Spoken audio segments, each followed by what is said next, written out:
exigencia creciente de las sociedades occidentales de lograr grados de desarrollo y satisfacción personales superiores a la simple supervivencia, lo que constituye un objetivo muy noble. Sin embargo, esta misma génesis arrastra dos serios problemas. Por un lado, la psicología es llamada con frecuencia a responder a necesidades superiores, reales en sí en cuanto que se dan, pero falsas en cuanto que su satisfacción no contribuye a la humanización de las personas, sino a su creciente enajenación. Por otro lado, la psicología queda marginada como ciencia y como profesión de amplios grupos humanos que no logran superar el umbral del desarrollo ni satisfacer suficientemente las necesidades básicas de supervivencia. Ambas consecuencias remiten a la misma circunstancia, y es el hecho de que las sociedades no son unitarias ni homogéneas, y por tanto el desarrollo no se reparte equilibradamente entre todos los sectores que las componen. Se da así la continua paradoja de que mientras algunas sociedades demandan de la psicología el que responda a los problemas de su saciedad, otras se debaten mayoritariamente con problemas de insuficiencia generalizada y poco o nada esperan de la psicología. Y al interior de cada país, mientras determinados sectores se encuentran en planos de satisfacción muy elevados y hacen un uso intensivo de los servicios psicológicos, otros sectores de la misma sociedad no consiguen superar la barrera de la pobreza y no reciben de la psicología más que exhortaciones moralizantes en clave de poder. En nuestros países latinoamericanos esta última paradoja se vuelve extrema, pues los sectores que alcanzan el desarrollo son en conjunto minoritarios, mientras que las mayorías populares se debaten en la miseria y la brecha entre unos y otros se ahonda cada vez más. La consecuencia lamentable de esta situación es que, con notables excepciones, la psicología y los psicólogos latinoamericanos nos limitamos a servir a las minorías pudientes, llámense burguesía o sectores medios, mientras ni podemos, ni las más de las veces siquiera sabemos cómo enfrentar desde la psicología los problemas de las mayorías populares. Según datos recopilados por la UNICEF, un elevado porcentaje de latinoamericanos se encuentra en un estado de pobreza, definido como la situación en la que no pueden satisfacer suficientemente las necesidades más básicas y esenciales, tanto materiales como ambientales, como si solo dependiera de las opciones individuales el atender o no las necesidades de las mayorías populares, o como si la cuestión se pudiera remitir a la psicología aplicada. El problema, en mi opinión, va más a fondo, porque no se trata únicamente de ver cómo hacer la psicología socialmente más relevante o de cómo lograr que sus servicios lleguen a los sectores marginados, sin descartar que este es un punto importante, pero un punto de partida. De lo que se trata es de si podemos, con nuestro bagaje y con nuestra capacidad actuales, como psicólogos, llegar a esos sectores sociales. Si podemos comprender sus problemas, si podemos hacer algún aporte significativo a su resolución. El replanteamiento del papel social de la psicología en América Latina entraña por consiguiente la respuesta a tres preguntas: una epistemológica, otra conceptual y otra práctica. La pregunta epistemológica cuestiona los criterios de verdad normalmente utilizados para validar nuestro conocimiento. La especificidad del objeto de las ciencias sociales proviene fundamentalmente de la esencial historicidad del ser humano. La verdad social, por tanto, es siempre parcial y relativa, y la validación de una teoría, de un principio o de un modelo psicológico tiene que ser de distinto orden que en las ciencias físico-químicas. En este sentido, no se niega en principio validez a todas aquellas teorías psicológicas que provienen de circunstancias muy distintas a las nuestras y que plagan nuestros libros de texto. Lo que hay que subrayar es que se trata de verdades históricas situadas tanto en su origen como en su intencionalidad objetiva. El hecho mismo de las modas teóricas, que con frecuencia no representan ningún progreso científico, confirma la relatividad y hasta la arbitrariedad, o por lo menos no funcionan en lo que tienen de verdad, sino en su pretensión de universalidad.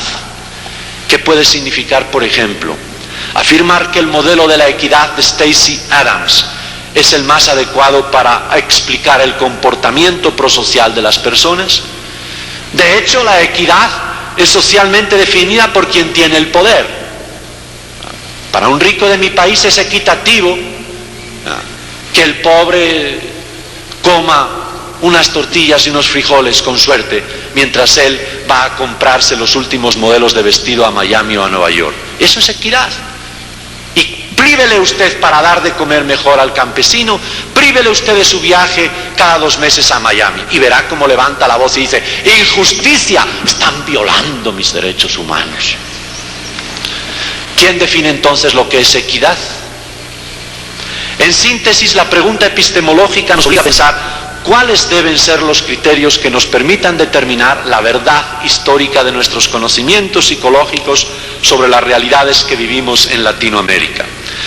La pregunta conceptual nos obliga a revisar si la especificidad histórica del hombre latinoamericano es adecuadamente captada por las conceptualizaciones disponibles. Muchos de los conceptos, teorías y modelos más utilizados en la psicología han surgido en condiciones muy diferentes, desde intereses sociales muy concretos y a la búsqueda de respuestas muy específicas. Y sin embargo nosotros los aceptamos como si se trataran de lentes universales, asépticos, que nos permitirían leer cualquier realidad. Por consiguiente, el problema con los modelos y los conceptos al uso no estriba tanto en lo que ven, cuanto en lo que no ven. Y sobre todo, no tanto en lo que muestran, cuanto en lo que son incapaces de captar. Es decir, no en su positividad, sino en su negatividad.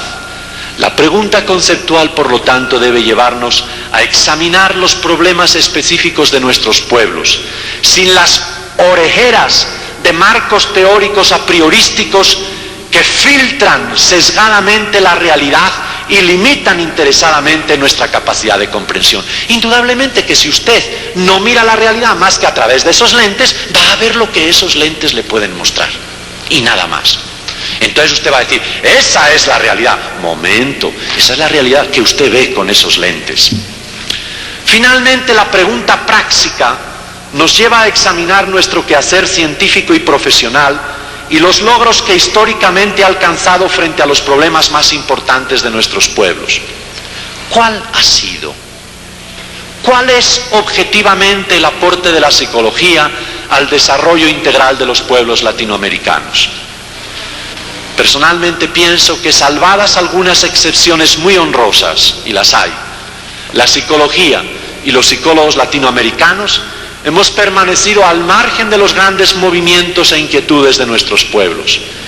Y lo grave es que la marginalidad de la praxis no puede atribuirse a un conformismo gremial de los psicólogos o a una insensibilidad frente a los sufrimientos de las mayorías, sino más probablemente a una impotencia intrínseca al propio quehacer psicológico. Frente a este cuestionamiento, ¿cuáles son los retos que como psicólogos latinoamericanos se nos plantean en los momentos actuales? Ante todo, es importante subrayar que hablar de retos no es cuestión puramente objetiva. Yo no pretendo ser aquí puramente objetivo. Todo reto constituye la percepción de un particular problema y la vivencia de que ese problema reclama de alguna manera la intervención de uno mismo y representa una prueba para su capacidad. En este sentido, hay una alta dosis de subjetividad en la definición de un reto. Lo que cada cual perciba como reto en su existencia va a depender de su ubicación en el entorno social, de sus conocimientos y habilidades y ciertamente de sus opciones axiológicas. Rubén Ardila considera que la psicología latinoamericana del futuro tendrá 6 características. Primera, un mayor énfasis en la ciencia. Segunda, una mayor preocupación por la relevancia social. Tercera, la utilización de modelos matemáticos. Cuarta, el enfrentamiento de problemas complejos. Quinta, una mayor profesionalización. Y sexta, la integración de los conocimientos en un cuerpo unitario, con la consiguiente desaparición de las escuelas. Bueno, no está del todo claro si Ardila cree que estas características representan una evolución probable o más bien es el horizonte que él desea de la psicología latinoamericana. Probablemente se trata de las dos cosas. Lo que sí me parece claro es que esas características no tienen la misma importancia ni el mismo poder definitorio respecto a lo que será la psicología. En lo personal considero que las dos primeras características son las más fundamentales, pero que constituyen más un reto que una proyección de lo que hoy hacemos y por tanto requieren una mayor reflexión. Sin embargo, en buena lógica realista, invertiré el orden de su presentación para mirar primero a los problemas importantes de nuestras sociedades y solo después a la ciencia que pretende versar sobre esos problemas. Según Ardila, y cito textualmente, la psicología saldrá de su torre de marfil y se sumergirá en las conflictivas realidades que nos han rodeado todo el tiempo sin que nosotros nos hayamos atrevido a estudiarlas. La relevancia social presupone, añade Ardila, que la psicología tiene mucho